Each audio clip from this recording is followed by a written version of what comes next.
So my department is called MACA. It's Media and Communication Arts. I'm Sean Sarcona. I'm the lead instructor for 3D and CGI. I'm also the program coordinator. Now, you guys are already in college, so you're already making the good choice right there to pursue and continue your education. But I like to bring this up because it is something that you should think about right now. If you are a high school student who's graduating, you might be very tempted to go over to Target and get a job at Target. No experience necessary, no degree required, and they pay about $15 to $24 an hour. Just out of curiosity, if a show of hands, does anyone here work at Target? No, very few people work at Target. I've done this question to I don't know, several hundred people. Only one person works at Target. Now, on the flip side of that, if you were going to be a counselor, typically you need a bachelor's degree, you want a master's degree, and typically you need about a year experience. And to get a job doing a counselor, the starting pay for that is only $20 to $30 an hour. So one of the things that obviously we can look at right now is just like the amount of money currently people are being paid and the amount of money that, future us can get paid. The counselor, yes, you need more education. You need that 6 years of schooling, the year of experience to actually get into the field and actually start doing this stuff. But typically that job is going to be a lot more secure than that one at Target. There's nothing saying that job at Target, they couldn't cut your hours. They couldn't just fire you totally and then bring in someone for a lot less money. Typically, there's no benefits. There's a lot of disadvantages to just going with the minimum target there, right? So, but being a counselor, you also might have a passion for being a counselor. You might have a little bit more job fulfillment. You might enjoy helping people, that kind of thing. And 20 to 30 is a starting point. So years and years from now, you could be making, as a counselor, as an example, you could be making 50, 100, some are making like $500 and more an hour as a counselor. I'm not going to talk about counselors. It's just an example. Okay. Typically, the more educated you are, the higher degree you have. Typically, on average, you're going to make more throughout your life. And so that's, one of the important things with college. Our area, what we teach in, is a very constantly learning new things. We always have to be learning something new, putting our skills to different use, finding out what the next trends are and all that. And so we are constantly teaching ourselves and learning from the industry of what we're doing. Now, something to also consider, obviously, if you decide you're going to college, is where do you go to college? All of you right now have made an excellent decision to go to Macomb because you have at least that foot in the door. So you're getting some comfort level with it. If you decide after Macomb that you want to get further education, you want to go and get a bachelor's, because Macomb doesn't offer those, you want a master's or whatever, those options are available. So I like to put this out there. I'm not going to spend too much time on it. But just to say that, at Macomb, you're spending about $6,000, $7,000 a year. Typically, your first 2 years at Macomb are going to save you quite a bit of money, like tens of thousands of dollars in the long run of your education, as opposed to, let's say, Kalamazoo College, which is like $54,000 per year, not including books, not including living expenses and all of that. So you can save a whole lot of money, obviously, starting your first 2 years at Macomb. So why does it matter? Average time to pay off student debt, just so you're aware, is 21 years. So if you tack on student debt, typically it's going to take you until your 40s to even pay off that debt, which can be daunting. Going to Macomb those first 2 years, you definitely save a lot of money. And again, why does it matter? This is you with student debt. There you are doing your job. You got 2 cups of coffee there for some reason. You probably have a caffeine addiction to this point because of all your years in college. This is you without student debt. Look at all that cash on the table, right? Still 2 cups of coffee, so you still have that addiction. So there's ways that you can get to that further higher end education without having to go and do exactly that. I have a bachelor's degree. I have zero student debt because I went through Macomb and then I went through a bachelor's degree program, and I was able to save as I was going. I actually got my associate's degree, got a job in the industry, and then chipped away at my bachelor's degree throughout the next couple of years, and eventually got my bachelor's. Again, there's smart ways to do it, or let's say more financially viable ways to do it. And that's what we want. Okay. So obviously Macomb, whether you're new to the college, returning, or just not sure what to do next in life, you can count on us to give you the skills and confidence to move forward. I'm sure you've already seen a lot of this already in your classes. It's not just like 18-year-olds or 19-year-olds. Some of you might have people in there, they're in their 20s or 30s, right? I've had students who are in their 50s and 60s, and I think I had one person who's actually like in their 70s just taking classes for fun. That's a huge difference in life at the college compared to other areas. You get a lot more exposure, a lot more diversity, and a lot more ability to kind of figure out your next steps in life. And again, these are just some tips, some points on Macomb. Some of this you already know. Macomb started in 1954. We have about 32,000 students annually. Our student ratio is about 24-1. So that's very similar to obviously what you're seeing in your high schools, hopefully. Some of them are at like 30 and 32 in high schools I've seen, but most of them are about 24-1. Outside of our area, there's 200 degrees and certificate programs. You can save obviously lots of money. And then there's also private and transfer scholarships. So if you decide after Macomb you're going to go to another school, check out their transfer scholarships, because sometimes they would literally give you a scholarship just transferring to that school. Also, if you decide you're going to transfer, what you should do is find out what school you're going to go to, talk to them, and ask every class, like, this is what you require for this degree. What classes from Macomb can I take that will transfer over there? And again, you're saving your Macomb class is probably about $500 or $600 maybe.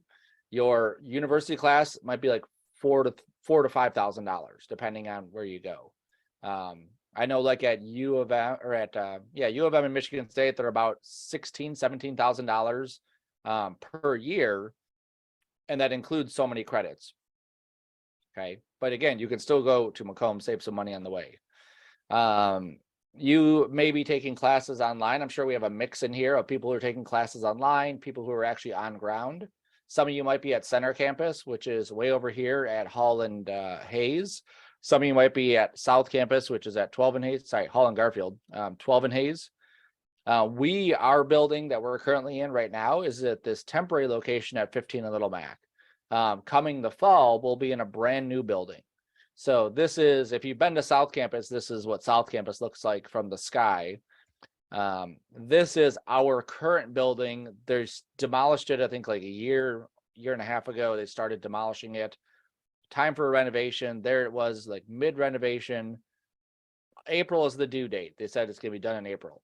So come April, minus this like water feature that they've installed in this rendering, this is what the building should look like. So like if you're a fan of yellow couches and green couches and stairs and windows, like that's what we'll have. And if you wanted to see like these blue couches here and these yellow stools, like we will have those items. Now that doesn't matter to me. I don't care about any of the stuff we're seeing here. I care about our classrooms, and the college is investing a huge amount of money in our classrooms. Our video studio lab, our video studio is doubling in size. Our photo studio is doubling in size. We're actually getting a third studio for motion graphics, projection mapping, and like VR stuff. That'll be like a separate room altogether. So this investment will be great. So you guys are actually hitting it at the perfect time if you come to us, because you're going to be in this fresh new building before, you know, the generations and ahead of you will destroy it, I'm sure, in the coming years. So what is MACA? Anything visual is us, right? So if you can make money doing something visual, like drawing a picture or taking a photo or building a web page or any of those things that you see listed on the screen here, all of those things are things that we teach. Now there is a difference in the fine arts and what we do. Okay, so I just want to, there's not a hard fast line here. Some of our people are on both sides. Some of our people are just on one side, some are on the other. But our area is focused on client-driven projects, right? So a client is going to come to us and they're going to want a web page. They're going to tell us the concept of what they want, and we're going to build the graphics for it. We're going to build the layout. We're going to build the interactivity for that page. Someone's going to hire us to do their wedding photography. Someone's going to hire us to make a video for their band. Someone's going to hire us to do infographics or do the artwork for a book. Like, all of those are areas that we train people to do. Typically, we have a client that we're building these pieces for. Not always, but typically we have those kinds of things.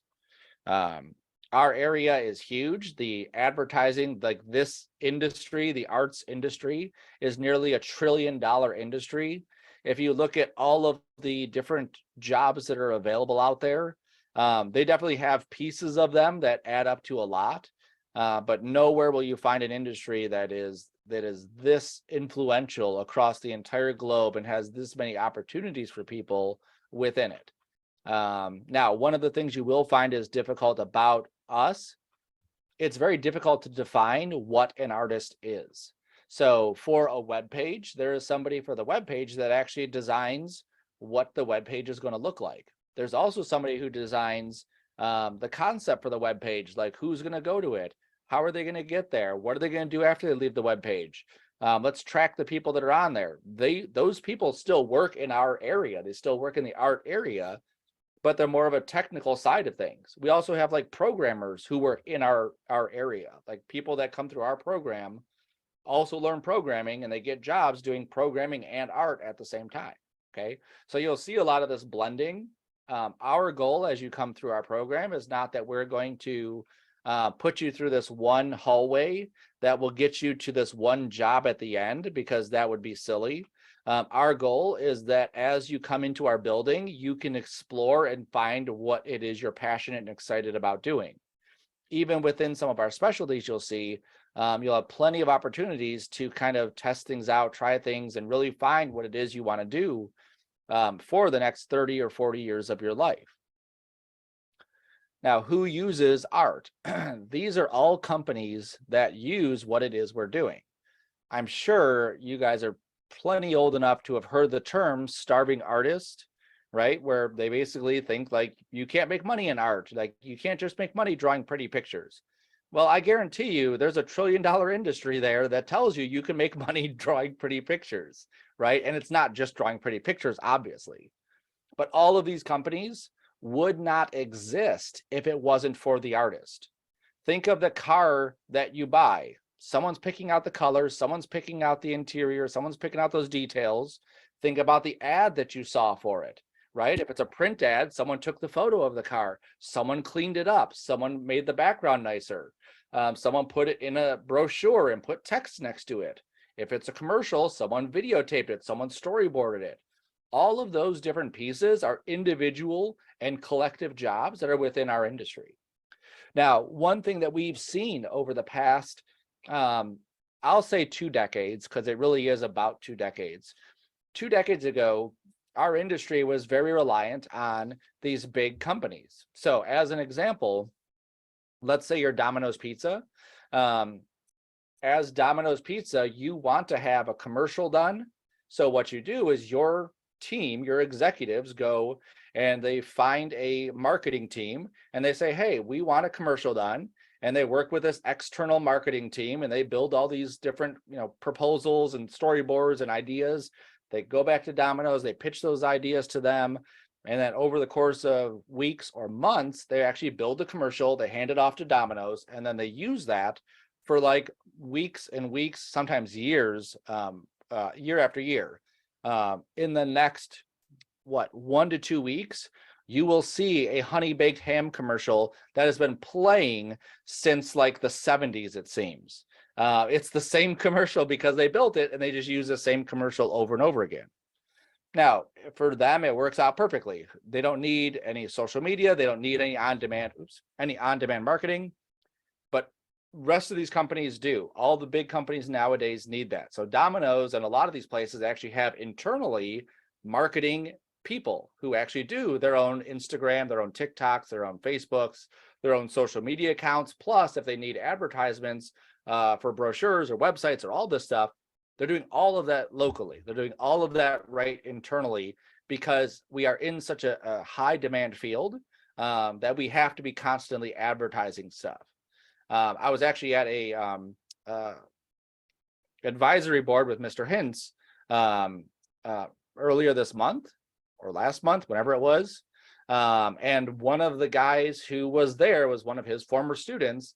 His company was responsible for the Wendy's TikTok or Wendy's Twitter, like feuds that Wendy's would have with different people as like part of their marketing campaign. These are all different things in our industry that are happening. Now, some of these are going to be very small. So like Domino's is it seems big to us because it's Domino's, but it's not a huge company. If you look over here at this side, you'll see Quicken Loans. Quicken Loans is a huge company. There are hundreds and hundreds of people that work at the one just in downtown Detroit. That is one piece of this conglomerate of other businesses that are within this Rocket, I forget their full name, but the Rocket umbrella. Now I'll show you one of our students here. Oops, my bar got in the way. Bloop. This is one of our students named Hannah. There it is. You can see the video on screen that says Hannah. Okay, thank you. This is Hannah. So Hannah was a college graduate. She had a bachelor's degree in kinesiology. She was working out in her industry in Ohio. It wasn't as fulfilling as she was hoping it would be when she went through school initially. So she literally sold her house, quit her job, moved back to Detroit, went through our program for 2 years, and got an internship her last semester through Quicken Loans. Now, at Quicken, they give full paid internships. So it's full-time, $16 an hour-ish, full benefits. And in her last semester, that's all she did. And it was actually during the pandemic. So Quicken sent her a laptop.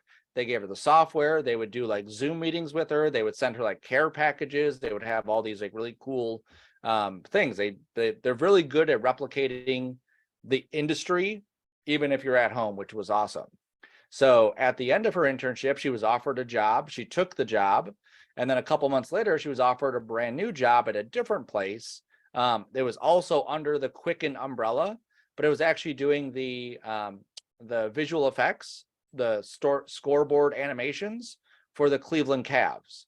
So right now, Hannah is in Cleveland doing those kinds of animations. A week ago, I was doing these very same presentations. In the middle of them, I got a text from Hannah saying, we're going to be in town looking at the Pistons stuff because we want to see what the Pistons are doing with their scoreboard animation stuff. So this is her life now. She's in 2 years, she's totally changed her entire trajectory of where she was. And she's loving it. It's completely exciting to her. So don't let anyone tell you there's a starving artist. There definitely are starving artists, but there's also starving everything, right? If you can work, if you're excited and passionate about this, you can find work in all of these things anywhere around the world. There's so many different ways to make money in our industry. Now, just to give you an example of some of the different kinds of jobs that are in here. So this is a job for a medical illustrator. This is somebody who is going to draw bones and muscles and tissue and veins and all this other stuff. They're very highly technical. They may be drawing these things digitally because we see the Adobe Creative Suite on here. They're also working with physicians and scientists and modelers and animators. So maybe they're doing some different pieces with those. But this is a job in our industry. Somebody who likes to work with the human form and actually create those representations some way on a paper or digitally or whatever. And this is, again, it's a specific kind of job. There's not a lot of room for error. There's not a lot of room for interpretation, really. You're just communicating. This is what a heart looks like. This is what a heart looks like. And you're drawing those things out. You're not just like saying, I want the heart to look like this today because I'm, very creative. And I'm kind of concept designing my own version of a human heart. That would be a different side. This one, very specific. Now, we actually had a student, I have to stop hitting my microphone because I'm sure that's like popping for you guys. We had a student who was just hired as a 3D modeler in the medical industry. And what he does is he uses MRI data, and he takes all of the image stacks from MRI and he actually builds the 3D models from the MRI data. And then he takes those and he 3D prints those pieces for doctors and hospitals. That's a job in our industry. Now, 10 years ago, was that a job in our industry? Maybe like a few people, but not like this. This is somebody who has no medical experience. He just knows, like, this is what the heart looks like. That's what I have to make this look like. Boom, there we go. And he can do that. Okay. So jobs all over the place. Here's an exact one. So the job that Hannah has doing that for the Cleveland Cavaliers, the Tigers and the Red Wings have the same job, and it's doing the same kind of thing. Those video boards, the ribbon signage, the projection systems, all of those pieces are done by artists. Everywhere you look, like if you look at your clothes and your house and your apps and everything, like it's all done by artists. What we do, how we take our art and we apply it to a position, that's where we come in to help you kind of figure out those spots. Even the FBI has jobs in the liberal arts. So, so audiovisual, photography, communication, graphic and physical design, all of these things. If you saw over the past, I don't know, 6 months, our entire country pretty much was littered with campaign ads, campaign signage, campaign everything. Artists are designing those things as well. They're building the commercials, they're building the yard signs we see, and like all of that stuff is designed by artists somewhere, right? So all of these things are out there.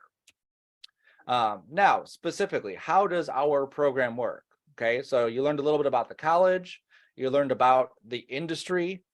Now we're going to see how we as MACA can help connect you to those pieces. So, so we have 3 sections. One is a core. So every student coming into this program will go through a core. The core is the foundation for all of our classes. If you had or have classes in high school that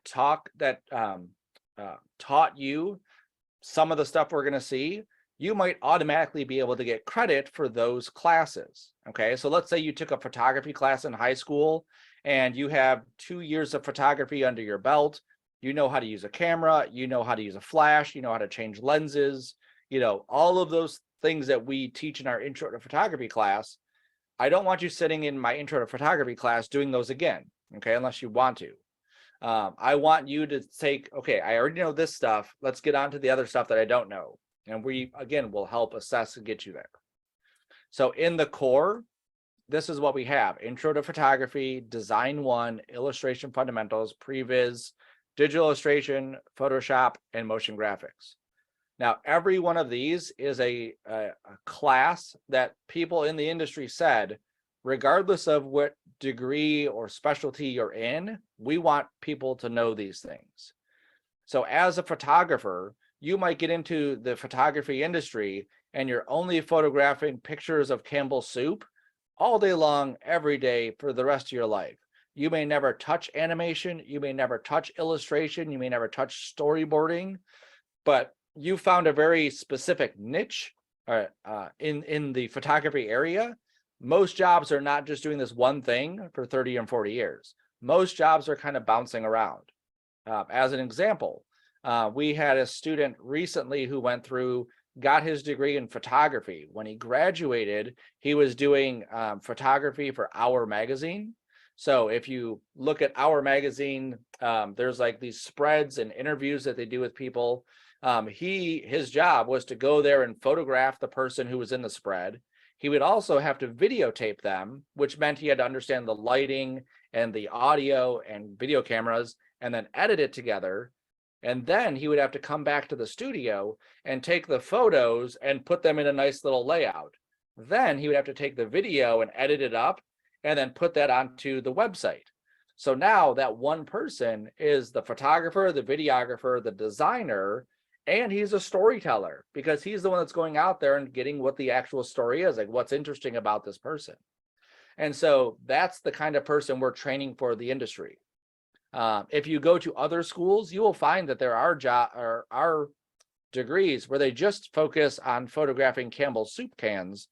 And that's great. And you will be the best Campbell soup can photographer out there when you're graduated, but you won't know how to photograph a person as well. You won't know how to photograph an event. You won't know how to do any animation if you need it, or any video if you need it. Okay. We have 2 years with you. Our goal is to help get you prepared for the industry right here in Detroit, while exposing you to other stuff that's out there in the industry. Now, as an example, I like to go through one of these classes just so you can see like how deep we go with this. We have people who use Photoshop because that's one of the most known skills.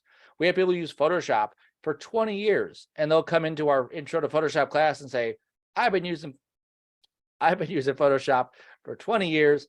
I don't need to take this intro to Photoshop class. And then we look at their work and we say, yeah, you've been doing this one sliver of Photoshop for 20 years. But in that intro class, you're going to see how wide the Photoshop spectrum is. So our first weeks of Photoshop, this is an assignment you're going to get. Now, I don't want you to freak out and think that you have to come into a Photoshop class knowing Photoshop. That would seem silly. If this was advanced Photoshop, yeah, we expect it.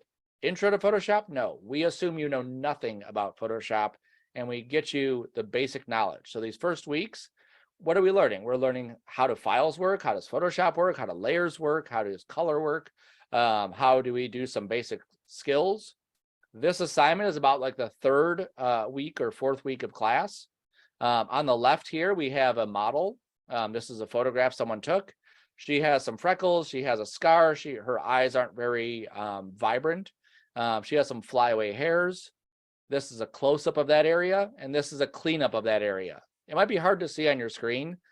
Just trust me, it looks a lot better. Her eyes are popping a bit more. She has a bit more cleaned up work on her hairs and all of that. Okay, this right here is a job in the industry. When you go and you get photos taken, typically that's what they're going to do. You in high school, typically you're checking a box, and that box that you're checking means that some artist is going to go through and clean up your photos for you. Okay. And depending on the size of the job, you might get charged more, or it might be like something where they can just do like that. Now, this is the first weeks of Photoshop. As we go through our classes, our semesters are about 16 weeks, as we've seen. These are some of the other assignments we do. So not only are we doing this, touch-ups thing, which is a very basic kind of thing for people who've used Photoshop, but we're also illustrating. So that apple is an illustration of an apple. It's a organic illustration. So we're dealing with shading. We're dealing with, using brushes and getting texture and replicating shadows and highlights and reflections and all of that stuff.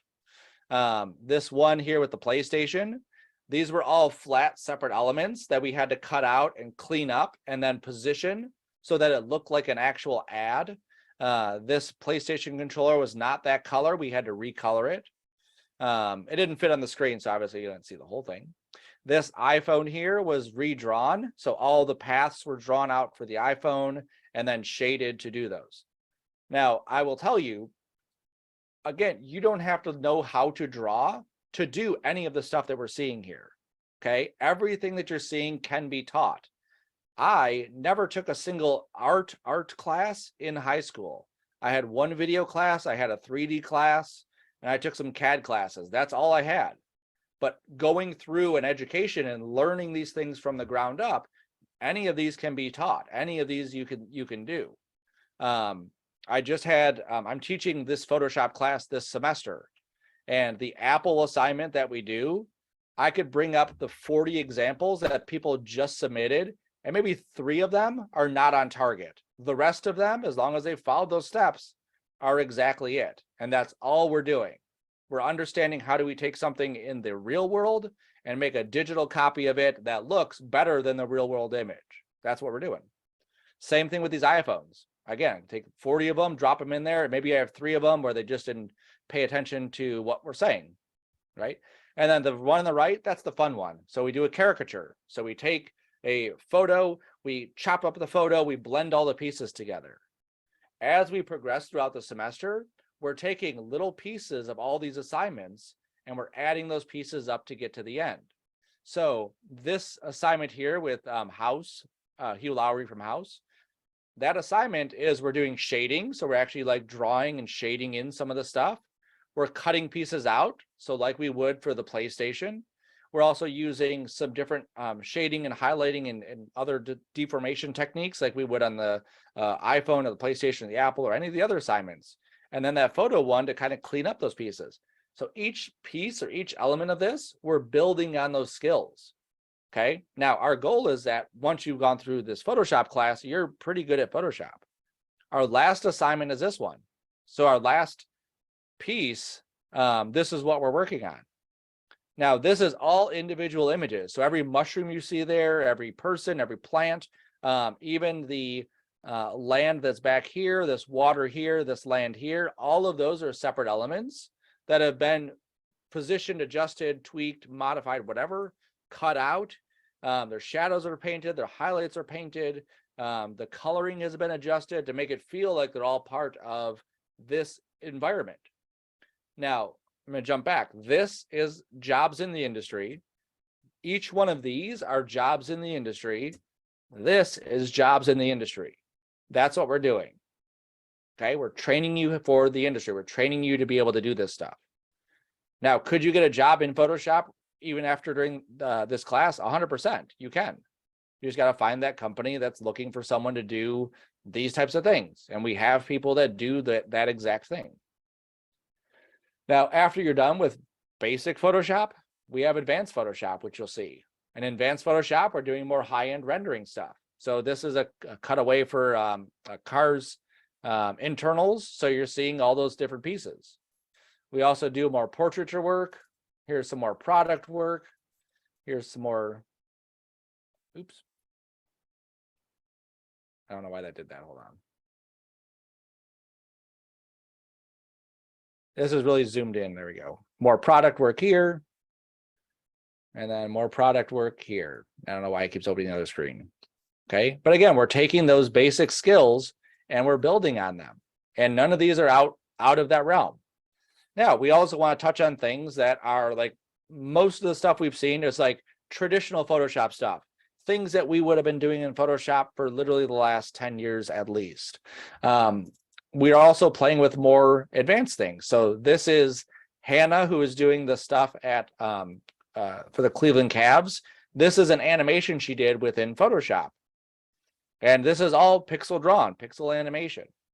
Now, this isn't something that we were doing 10 years ago or even really 5 years ago. This is a brand new type of thing that people in the industry are now using Photoshop for. I don't know why it didn't play back there. Let's play it one more time. There we go. Okay. Now, again, these are all things too that the first class, we're doing a lot of hand holding. A lot of this is how Photoshop works. And this is how this tool works. When we get here, you're pretty much good at the tool and we're just working on technique.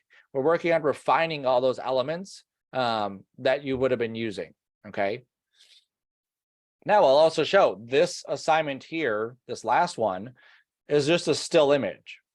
Not only do we take the pieces of Photoshop and build them on top of each other, but we're taking pieces of this Photoshop class and building into other assignments as well. This is Jason.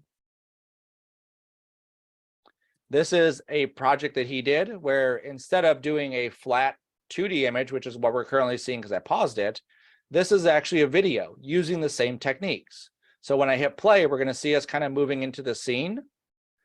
And then we're going to see this cut up of where all those pieces came together. Now that's exactly that Photoshop assignment, but now it's in motion. Okay. And again, this is something that you would see in movies, that kind of thing.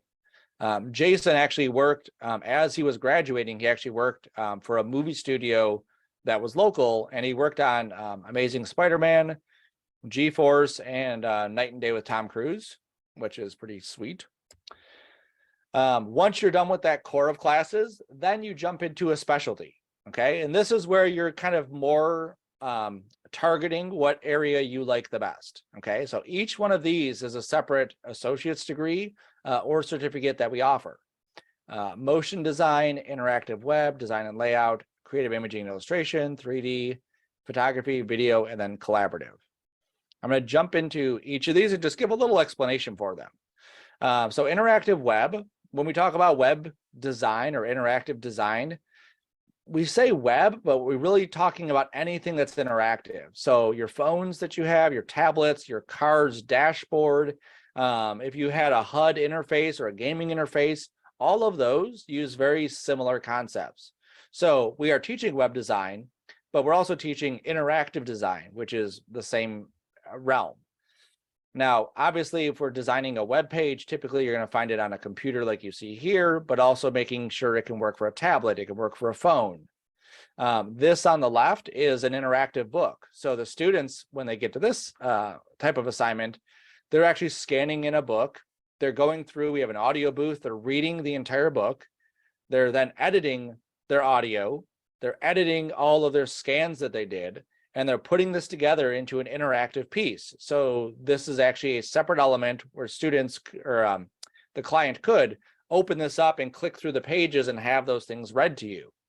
That one assignment is an entire industry. There's an entire companies that do exactly that as their entire business model of digitizing books for either kids to read or people with poor vision or no vision to be able to read those things. So this is an entire industry. Now we have people who also work in the interactive realm, just building icons or just building interfaces for vehicles or just building phone apps and those kinds of things. So this area, even though we say interactive web design, it's this big, but we're focusing on this one specific area here because that connects all the dots to all those other pieces. We have creative imaging and illustration. So we're talking about actual illustration here. We're doing landscapes, you're doing people, you're doing environments, or stylized things, realistic things, all of these different pieces. So that medical illustrator, typically if they're interested in illustration, this is the area that they're going to go into. Now, everyone is going to be different. We don't expect any two people coming through our department, through our program, to be the exact same person. So as you're going, you're going to take like the illustration classes, the animation classes, the Photoshops, all of those. Part of your journey is to find out what it is you want to do. Some people get into illustration, they love illustration, they want to do that forever. Some people find their niche somewhere else. Some people go into, like, I teach 3D mostly. Some people get into 3D and say, this isn't for me. Then they go into design or something else. Everyone is different. So even within here, you might get a job doing imaging and illustration, but what you're doing inside there might be totally different than what you intended, right? You might want to come into illustration and just do concept design, but then you find that you really have a passion for doing like these pencil type drawings. And that right there is a job. Like you can make money doing those kinds of things. Let me pull up Steve. This is one of our graduates. These are his illustrations. Now, this is stuff where he actually sells these things on Studio Society 6, on Society 6. So you can actually go there and buy like, coasters and prints and whatever else. Now, when he does this, he's actually does the drawing, posting it here, and any money he makes is just money he makes. He doesn't have to like redraw the thing every time. He's not building new pieces. He built the illustration once and he can do that. Now, this is what Steve came to Macomb for, is to study illustration. And this he uses as right now his side money. This is what he does for his actual job. He does animation. Now, I'm going to jump into this demo reel. This is like his collection. Our industry, even though we have all those degrees that we offer, the degrees mean nothing to the industry. They don't care if you have every single one of our degrees, plus every degree from Savannah College of Art and Design and every degree from Full Sail. They want to see what you can do. That's what they're concerned about. And they will never, ever ask for your piece of paper. They want to see your portfolio. That's what they want to see. So this is Steve's portfolio from this past year. You're going to see a lot of cool stuff in there. Hopefully this plays.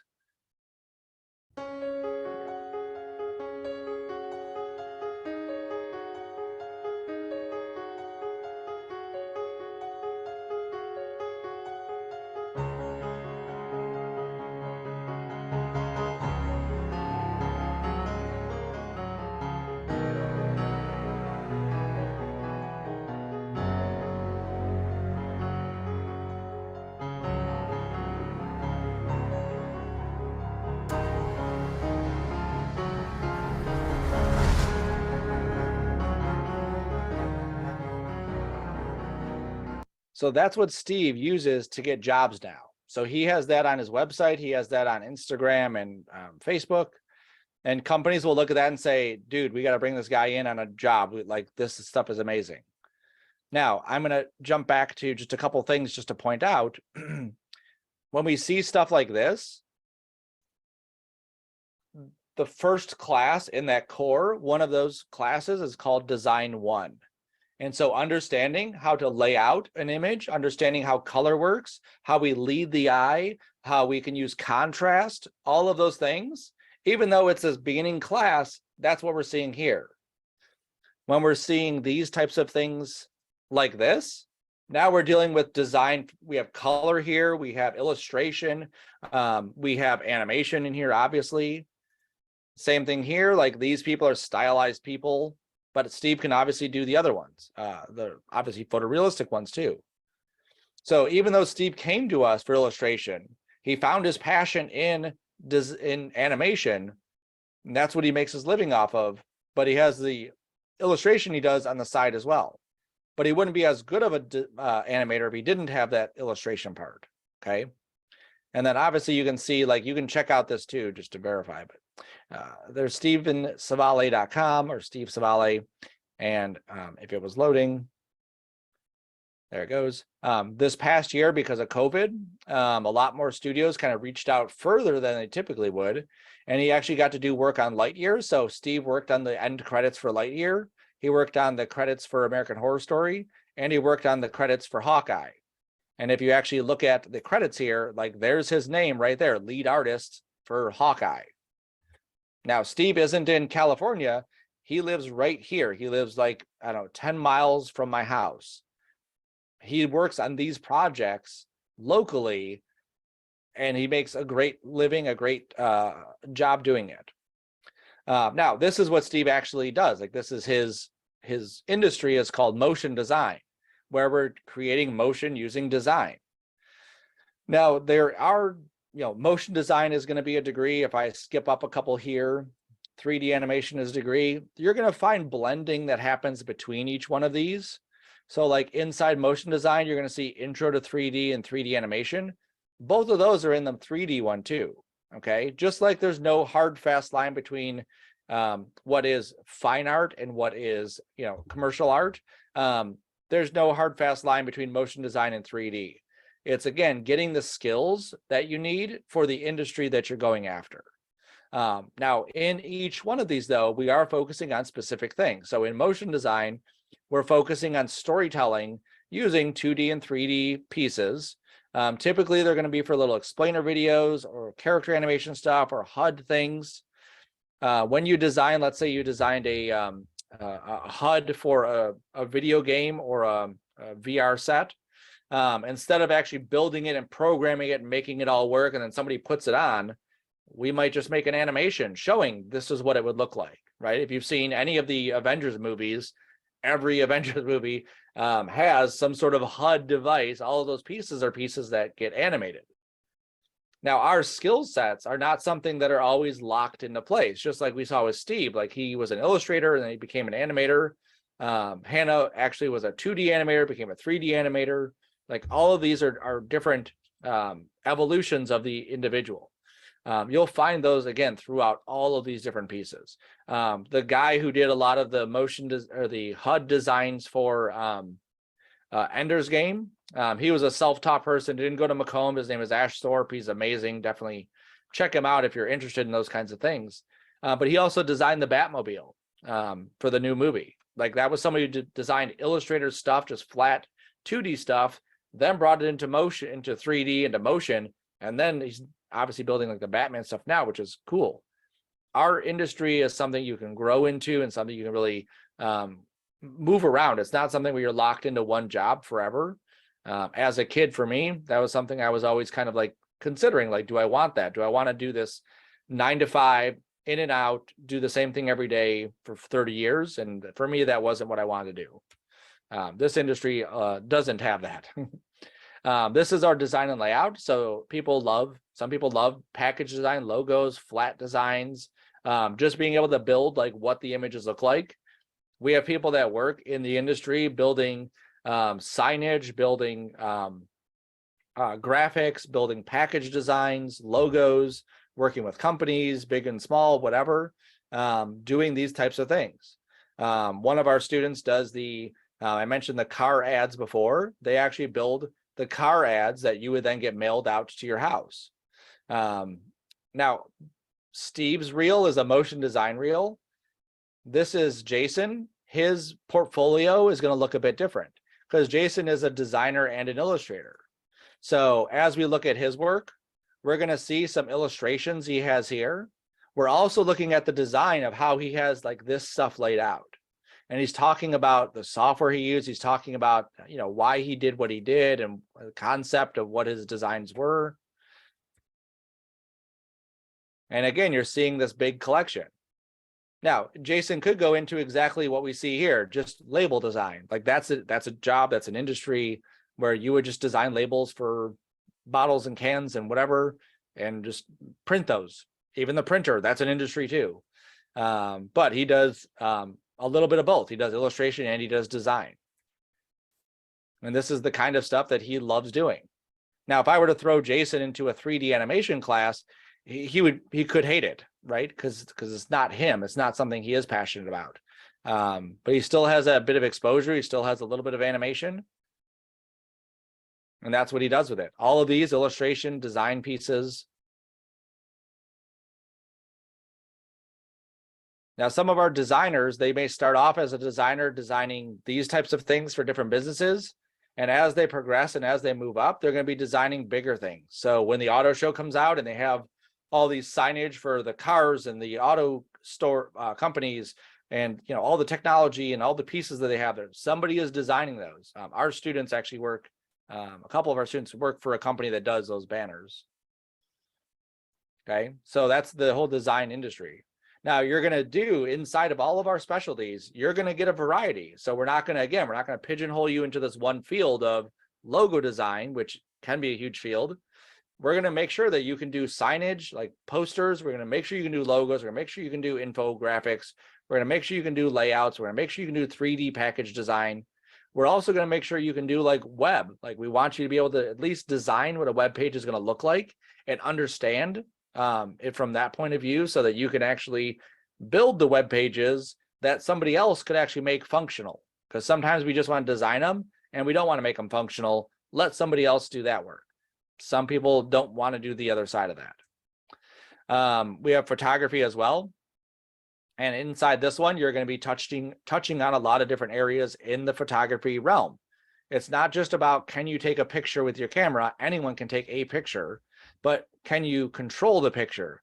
Can you make sure you get the right shot of the picture? If you are going to go take a photo of something, are you taking a photo of a static item inside of a studio, like the orange creamsicle there, or cream soda there? Or are you going and bringing in a model that you're paying $60 an hour for, that you then want to make sure that you have the lighting set up and all your stuff set up correctly so the photos go very quick, so you're not going into serious debt? Or do you want to do event photography where you have a wedding or you have some other thing going on where you're out there doing it? All of those give you different opportunities to explore different areas of our industry of photography. Now, even within here, you're also doing digital video. Again, that's part of our industry, is to make sure that you understand more than just that one specific realm, even though you might do one specific thing. This is one of our, where'd it go? There it is. One of our students who is a photographer. So they do band photography. They get a special pass. They go to concerts. They take photos of the band. They sell those photos to the band, to people that want photos of the band. But they also do video editing. So they are part of a group. They release this fan film for Power Rangers. And if you ever watch the Power Rangers, this is very on point with the style of the Power Rangers. But they have everything. Like, here's the visual effects and the fight scenes and all of that. And she did the editing. So she didn't do the camera work or any of the other stuff. Her job was just editing. Okay. It's about creating these bulk sets of skills. There's a very broad set of skills where you do have specialties, but you're very well-rounded when you leave. That's our goal coming out of our program. We also have a degree called collaborative. So some people that want to get into social media, or they want to just have a even more broader, they don't want to specialize in one area. Typically they go through this collaborative one. So in here, you're going to do digital video and web and 3D.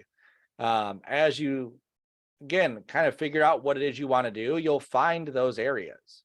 And so you don't even need to come in, like when you're going through our program, you don't need to come in and decide, I'm going to do 3D animation. What we all need to do is just go through that core. And then as we figure things out, then we get into, what we want to specialize in. And if we decide we don't like something, like I have students who get into the first level 3D and they say, this isn't for me, and they go into something else. It's that easy. Just take something else. Some schools, you're kind of locked into it and you have to like reapply basically to the school to get into the other one. That's not us.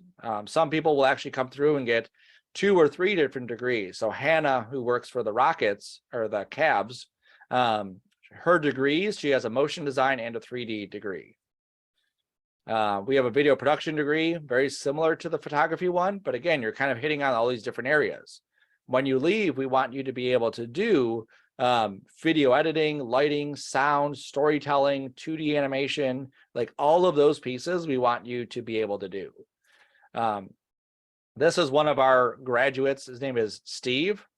And one of the projects, that's Steve right there. One of the projects they did was they had to do a storytelling about somebody. And so this is a video project that he did telling the story of Lewis Hine, who was a famous photographer, who his photography basically exposed child labor practices and started a lot of the child labor laws that we have today.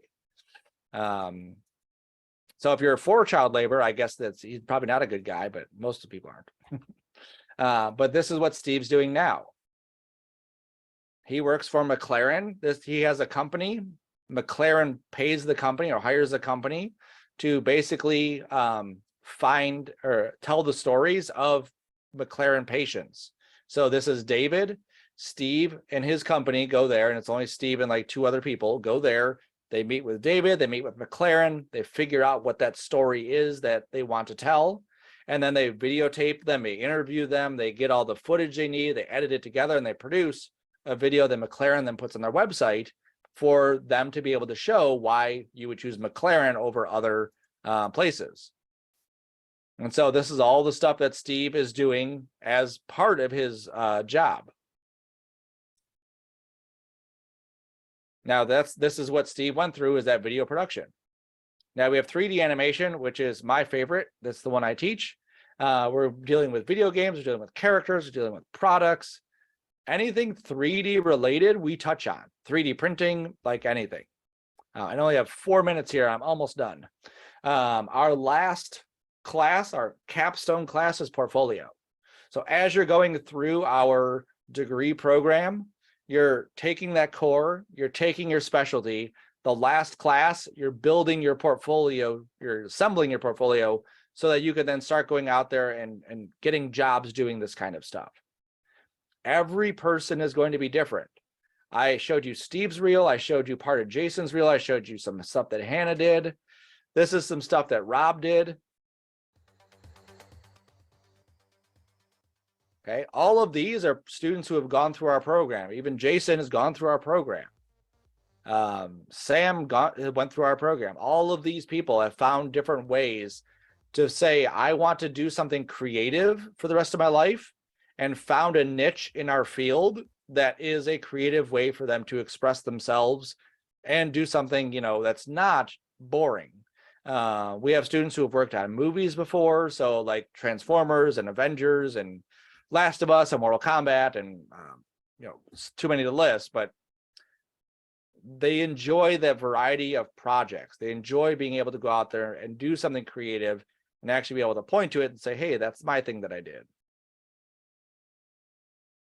Now you're seeing in this, you're seeing illustration, you're seeing Photoshop, you're seeing Illustrator, you're seeing photography, you're seeing videography, you're seeing design work, you're seeing 3D work, you're seeing 2D animation.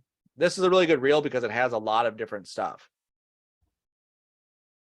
Now, Rob's job graduating after our program was basically cleaning up artwork. So he would actually get like a car model, and his job was to go through and just get rid of all the stuff they didn't need on that model and prep it so that he could pass it off and give it to someone else who would then animate that model.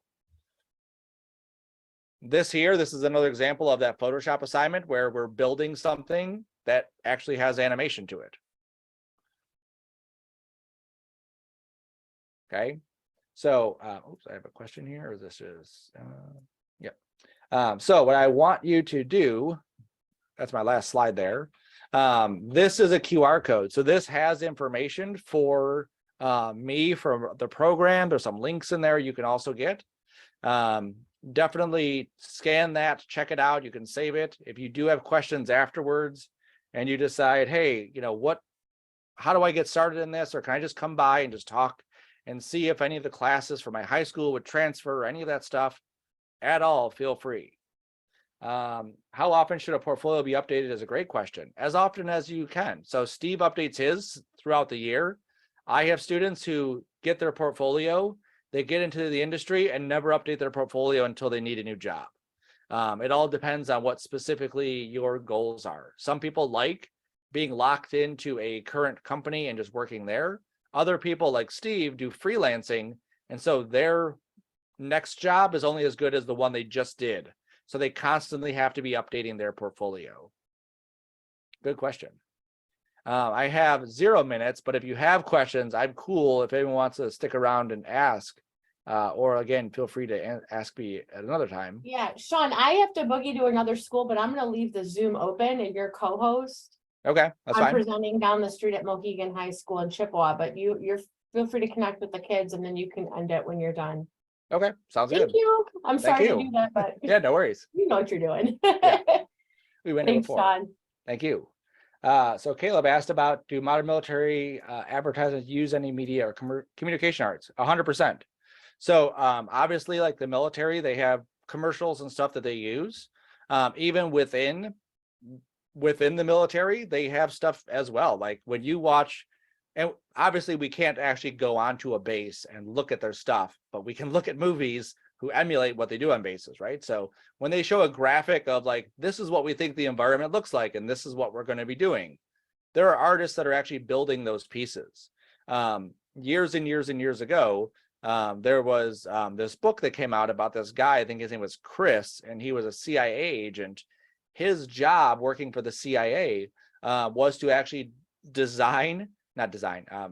copy like counterfeit money, counterfeit IDs, face masks, like all of this stuff was his job as a designer for the CIA, which was awesome. And now years later, he's able to talk about it because it's all been declassified.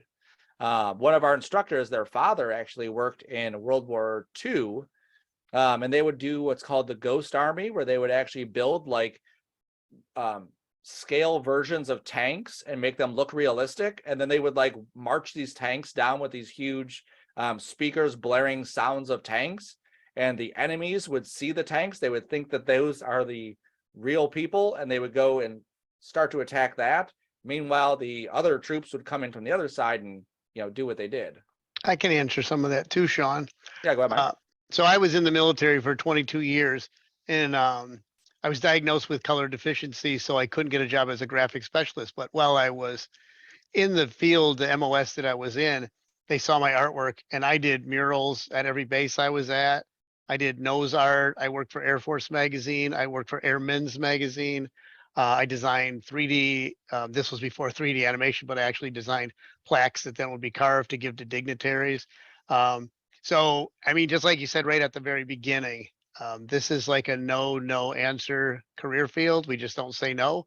And no matter what deficiencies somebody might have, I continue to pursue it. And one of my biggest pieces, took me about 200 hours, was a giant mural that I made representing the unit that I was in, including its tag units. It was in Illinois and Indiana. And this was just before the Gulf War started. And as the soldiers were leaving, they would touch the painting as they left the hangar. And it was kind of a big proud moment for me, and the artwork that represented the base we launched from. And that mural then was hanging at in Lackland Air Force Base in one of the classrooms at the time. So yeah, I mean, the things that we can do generate well beyond just what we even see locally. And there's lots of small places you had mentioned before that we've all worked at. And freelance, but the military definitely uses sources, not necessarily as a military specialist, which I was, but nevertheless. Yeah, and this is if you can see it on the camera, kind of. This is a Yep. coin from Selfridge that they actually had a coin designing contest Mm. that our students participated in, but somebody's designing those pieces. And a lot of it is like stuff that you wouldn't even necessarily directly connect to like an artist doing it. They're doing it. So if you saw like action figures at the store, there's an artist that built the action figure, and there's an artist that separated it apart and made it functional. And then there's an artist who designed the packaging for that piece. And then there's an artist who designed the storyboard for the commercial that you watched for it. And then there's artists who do their, Instagram pages and their social media and all of that. So that one piece, hundreds of artists could have their hands into that mix. There was a question here about job shadowing. So our school doesn't offer job shadowing, but people in the industry do. So one of the great things about our industry is how willing people are just to help out new people. Like even Steve, who makes a bunch of money, and he charges like, hundreds to thousands of dollars per day to work on a project. As I've had students who contact him and just say, hey, can I buy you a cup of coffee and just talk about stuff for an hour or two? He does. He came to our school like a year ago and did a presentation to our students, and then stayed after for another 2 hours just hanging out and answering questions. Our industry is made of people who love and are passionate about what they do. This isn't something where you get into it and be like, oh, it's just like a 9 to 5. There are people in our industry that are 9 to 5, but most of them, like Steve, are not, and they just love doing what they are doing. Sean, I want to jump in. So part of being a college student, they need to do a 8-hour job shadow in 11th grade. Okay. And then they need to do an internship in year 12 and year 13.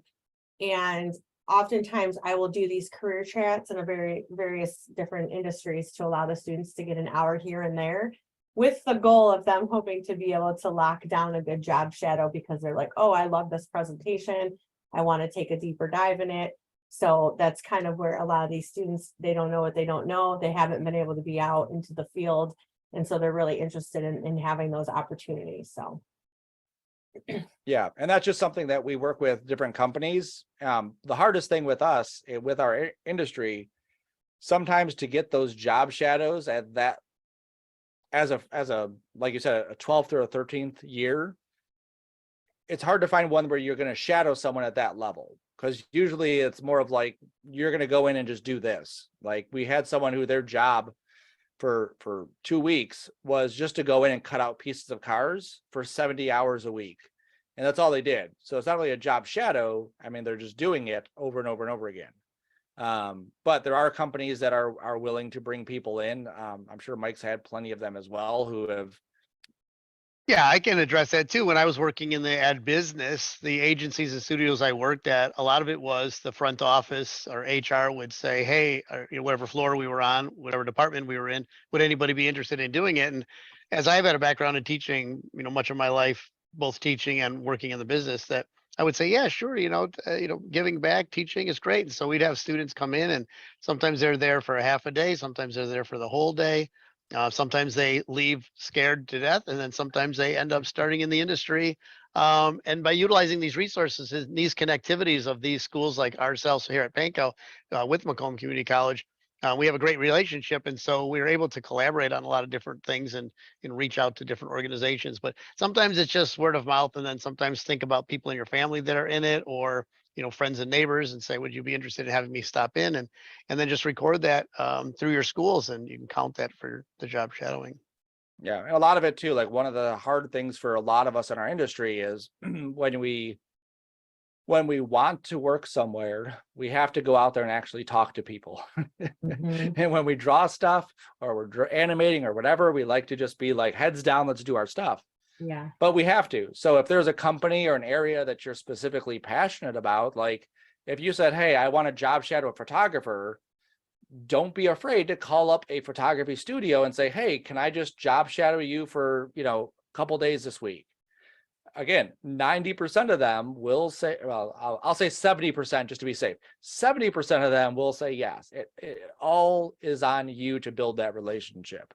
We have some, but again, it's just a matter of, we have 600 students in our program. We don't have 600 employers waiting to job shadow, because it would just be overwhelming, and I'd be job shadowing you in an industry that maybe you're not too excited about working in.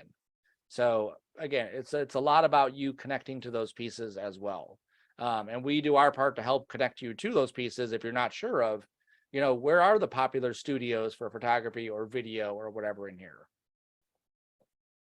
Another thing too, as part of my job, and you can talk to your own schools, I'm a co-op coordinator, work-based learning coordinator. But even with my own students I teach graphic arts and design technology. I had a student that graduated from college, came back to me, asked if I could help her find work. And over one summer, from her first year after graduation, one summer, she had 4 different job opportunities and worked at each one of them and sort of played the field until she found out where she really thought there was a connection. One of the things I tell my students is that if you don't try it, you won't know if you don't like it. So take a chance, go into a place, call them up, take the opportunity they give you, and then learn from that opportunity. Sometimes we learn and it's better to empower us. And then sometimes we learn that that's not what I want to do, but now that would be a direction you didn't want to go back into. So. Right. And some of these companies don't even know if they don't even realize what it is. Right. So I have a student who is from Korea, and she comes to America, takes classes, then she goes back to Korea. She's like, I have a hard time explaining what it is that we do to my Korean relatives. It's like, yeah, I could see, like, even in America, we have a hard time explaining what 3D animation is. But we can point to things. Over there, they've never even heard of Pixar. So it's a much different environment. One of our students, he knew someone who worked at a pawn shop, and he approached him and said, hey, like, have you thought about listing these things online? And like, no, I kind of thought about it, but I don't have the time. And so he was actually able to build not just a job shadowing, but he was actually able to build their entire online presence just by connecting with this person that they already knew, where they would take pictures of stuff, clean them up in Photoshop, post them onto on the internet. And that became their job at that company, to then start listing stuff online. And that company, if we would have called them up and said, hey, do you have a job shadow? They would have said no. But making that connection and making that pitch, you can definitely find those types of companies that are willing to do that, because you guys know social media is everything. Like, it's where we find all of our stuff. I just had a student who came in last night, former student. She's now 25 years old. She came home, she left high school, went out to Colorado to college, wanted to study forestry, came back to Michigan after she kind of walked away from that school. She was doing all these paintings. I said, wow, gee, what are you doing with all these paintings? Oh, nothing, I just love to paint now. I said, well, let's do something with them. So we made a website, put them on a website. Next thing you know, she had them in galleries, showrooms, tattoo parlors, anywhere else. Next thing you know, people started buying them offline, buying them in her galleries. It helped her actually pay to come back to school, which she did go to Macomb. And she started reinventing herself. She was squatting in a house and later moved into an apartment, which she got a job. And now she's actually just a few days away from driving back with her own car and a trailer and going back out to Colorado to reinvest in her love for forestry. But with the paintings, now she has something that she can use, and she knows what she can do to market and make money to help pay for all that. So a lot of things you probably already do, just don't know how to get it out there. Yep. So I have this, I gave this to Sarah. This is just a flyer that we have that goes through each one of our classes in the core. So you can actually see, like, which classes are in the core, which classes are in the specialties. So I'll make sure that she has this, that you can get from her too. That QR code also has a link to this as well, so you can get that from there. Does anyone else have any questions? No, you just want the rest of your afternoon back? It's not 70 anymore today, though, is it? No, it's like cold out again. All right. Well, if you think of anything, obviously let me know. Feel free to reach out. It was great talking to you guys today. Have a good Thanksgiving. What, 2 weeks? Yeah, 2 weeks. Cool. All right. Thank you. Have a good one. Sean, this was being recorded. How can I get a copy of it or connection to it? Sarah should have a copy of that file. Okay. All right. Then we'll just get that from her and then I'm gonna show it to the classes next week. Yeah, sounds good. All right, thank you. Cool. Thank you. All right, I gotta run. See ya.